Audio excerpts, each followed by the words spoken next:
Mereka juga percaya bahwa setan dapat ditemukan di persimpangan jalan di malam hari dengan menyamar dalam bentuk manusia. Halo semua, kembali lagi bersama aku Devi. Selamat datang di Halloween.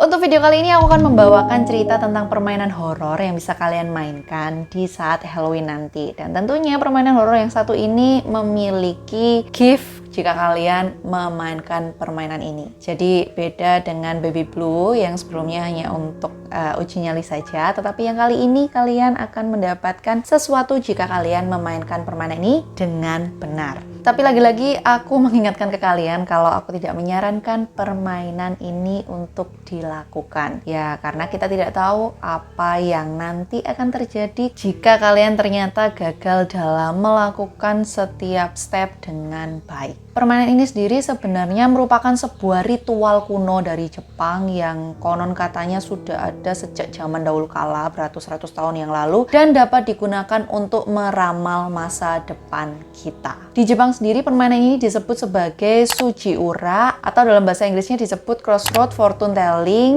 dan di Eropa juga ada permainan yang mirip yang sejenis dengan permainan ini yang disebut dengan Crossroad Divination atau Fortune Game, dan memiliki tujuan yang sama, yaitu ingin mengetahui masa depan dari orang yang memainkan game ini. Nah, sebelum kalian memutuskan untuk memainkan game ini, aku akan menceritakan cerita yang terjadi di tahun 2016 lalu ketika ada beberapa orang Jepang yang melakukan permainan ini, dan karena dia merasa ramalan yang diberikan pada saat melakukan permainan ini sangat-sangat mengerikan dan dia tidak dapat menerima ataupun menanggung ramalan ini, maka akhirnya dia memutuskan untuk melakukan harakiri atau bunuh diri. Jadi tentunya ramalan yang akan disebutkan dalam permainan ini belum tentu semuanya adalah ramalan baik. Ada aja ramalan yang benar-benar sangat buruk dan mengerikan. Ya, salah satunya adalah yang ditimpa oleh si orang Jepang ini yang kemarin tahun 2016 akhirnya dia melakukan bunuh diri. Mungkin kalau kita berpikiran ya tinggal dilupain aja lah ramalan-ramalan yang mungkin isinya adalah hal-hal buruk. Tetapi karena permainan atau ritual ini sendiri merupakan sesuatu yang sangat-sangat dipercayai orang Jepang, tentunya mereka tidak dapat melupakan dengan begitu saja dan meyakini bahwa itu akan benar-benar terjadi. Nah, kalau setelah mendengarkan cerita ini kalian masih penasaran dengan permainan ini, kalian cukup menyiapkan satu buah sisir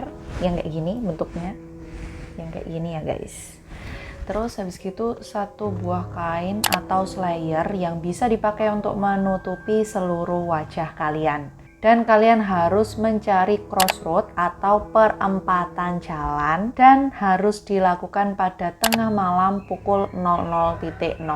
Setelah kalian bisa menyiapkan semua hal itu, kalian harus mengikuti langkah-langkah berikut ini. Yang pertama, kalian harus pergi ke perempatan jalan atau crossroad tadi sendirian. Jangan lupa membawa sisir tipis ini dan juga jangan lupa membawa kain penutup wajah kalian. Ingat, bukan untuk menutup hidung aja atau tengah wajah ini, itu nggak bisa. Harus menutup seluruh wajah kalian. Kemudian setelah itu berdirilah di antara perempatan jalan tersebut. Kemudian buatlah suara dari sisir yang kalian bawa dengan jari kalian seperti ini sebanyak 3 kali.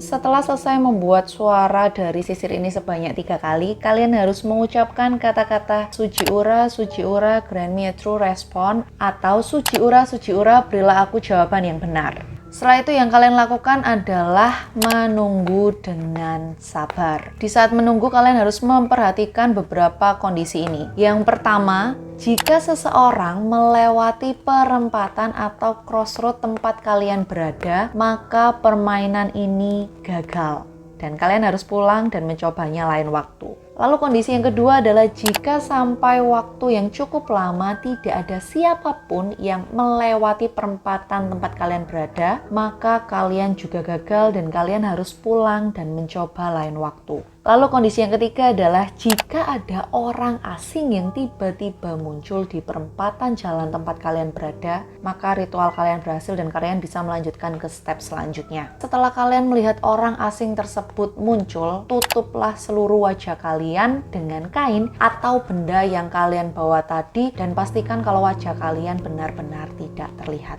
Kemudian ketika orang asing itu semakin mendekatimu, bertanyalah dengan sopan tentang apa yang benar-benar kamu inginkan dari lubuk hatimu paling dalam. Kalau kamu ingin mengetahui sesuatu, ya tanyakan apa yang ingin kamu ketahui. Tetapi ingat, jangan pernah melepas penutup wajahmu. Setelah itu, jika orang asing itu tidak mau menjawab atau menolak untuk menjawab, ya biarkan aja dia berlalu dan pastikan juga dia benar-benar hilang, baru kalian boleh membuka penutup wajah kalian. Kalau dia masih bisa kalian lihat, jangan pernah sekali-sekali membuka penutup wajah kalian. Setelah itu, yang harus kalian lakukan adalah menunggu orang asing lainnya untuk muncul. Dan seandainya kalau orang asing tadi mau untuk menjawab pertanyaanmu, maka kamu juga nggak boleh untuk membuka penutup wajahmu. Yang harus kamu lakukan adalah mendengarkan dengan sangat hati-hati apa yang diucapkan oleh orang asing tersebut. Ingat, dengar dengan jelas, hati-hati, dan dengan sangat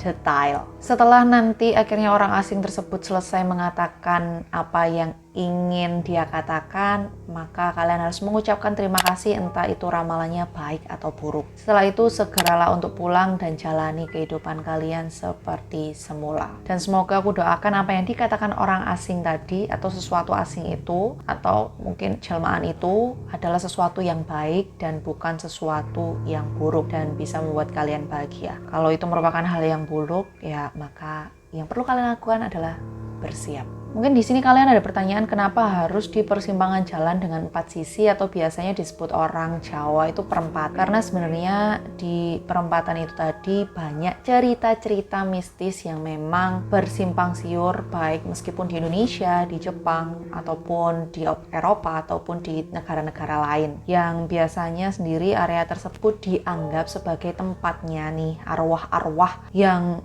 tidak bisa meninggalkan dunia ini karena tersesat atau mungkin tidak tahu harus kemana. Dan ada juga cerita tentang manusia serigala, siluman, hantu iblis yang muncul tiba-tiba di persimpangan jalan. Dan di Eropa sendiri juga katanya mereka percaya kalau hantu orang mati biasanya berjalan di sepanjang jalan perempatan pada malam hari. Mereka juga percaya bahwa setan dapat ditemukan di persimpangan jalan di malam hari dengan menyamar dalam bentuk manusia. Nah, kenapa kok yang tadi permainan ini kita menunggu orang asing? Karena biasa saja itu merupakan jelmaan dari setan atau iblis. Dan alasan kenapa kalian harus menutup wajah kalian agar setan atau iblis tadi tidak mengetahui siapa identitas kalian dan kalian tidak terhantui. Seperti itu sih, tapi ya bisa saja kalian secara tidak sengaja membuka penutup mata kalian, penutup wajah kalian, sehingga si iblis atau setan tadi bisa melihat wajah kalian dan ya siap-siap saja apa yang akan terjadi nantinya ya. Sekali lagi aku ingatkan, aku tidak menyarankan kalian untuk memainkan permainan ini. Dan tentunya yang perlu kita ingat adalah kita tidak akan pernah tahu identitas siapa orang asing tadi. Yang aku bilang bisa aja setan atau mungkin iblis.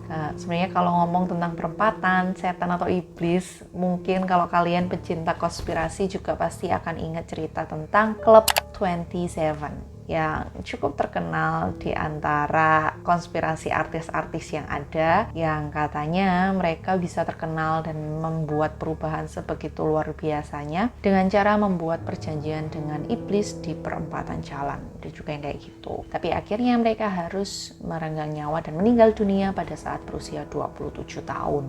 Selain karena hal-hal mistis tadi, sebenarnya permainan ini di zaman modern saat ini mulai banyak ditinggalkan karena beberapa orang merasa permainan ini merupakan alasan yang bisa saja digunakan oleh orang asing untuk merampok seseorang atau melakukan tindakan kriminal. Karena pada saat itu kita tidak tahu apakah orang asing yang kita temui adalah benar-benar jelmaan setan atau iblis yang bisa meramal kita, ataukah mereka adalah seorang perampok, penjahat, ataupun para pelaku kriminal lainnya. Jadi disarankan kalau memang kalian ingin melakukan permainan ini, better kalian cari perempatan jalan yang jauh dari pemukiman warga atau yang benar-benar terpencil, yang benar-benar jauh dari mana-mana. Jadi kalau memang kalian ketemu orang asing, maka itu memang benar-benar setan atau iblis dan bukan seseorang yang berniat jahat kepadamu. Lagi-lagi untuk terakhir kalinya aku mengingatkan ke kalian, hati-hatilah untuk memainkan permainan ini dan pikirkan 100 kali lagi sebelum kalian